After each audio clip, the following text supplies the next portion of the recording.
Produsen dan Peritel Perhiasan PT Sentral Mega Kencana, CMK, membuka gerai ke-150 di Sorong, Papua Barat Daya, Sabtu 13 Desember.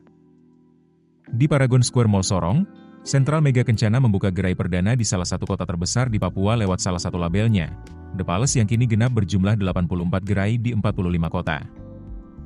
Pembukaan gerai di salah satu provinsi di Indonesia Timur ini dimaksudkan untuk memperluas pasar beragam produk besutan CMK.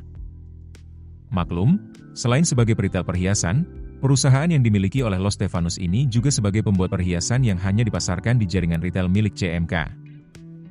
Ada 3 jaringan retail yang dimiliki CMK. Ada Mondial yang menyasar segmen atas yang difokuskan untuk produk berlian, kemudian Frank & Co., peritel khusus perhiasan emas, serta The Palace yang kini diposisikan sebagai retail produk perhiasan serba ada dari CMK. Menurut Petronella Rantedatu Soan, Chief Operating Officer Sentral Mega Kencana, pihaknya mempersiapkan waktu 3 bulan untuk pembukaan gerai di Sorong, terutama untuk persiapan sumber daya manusia di gerai tersebut.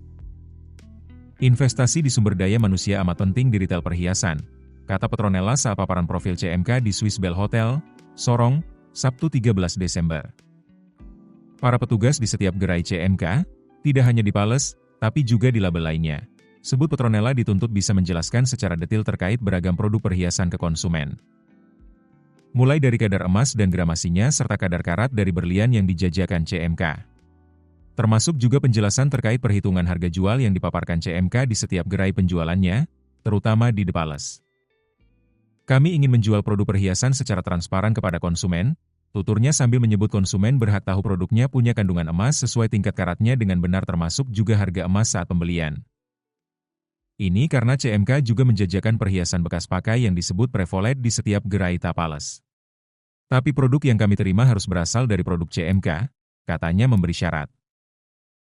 Alhasil strategi ini membuahkan hasil bagi perkembangan bisnis CMK. Sempat tertatih saat pandemi lalu, CMK mulai bangkit sejak 2021.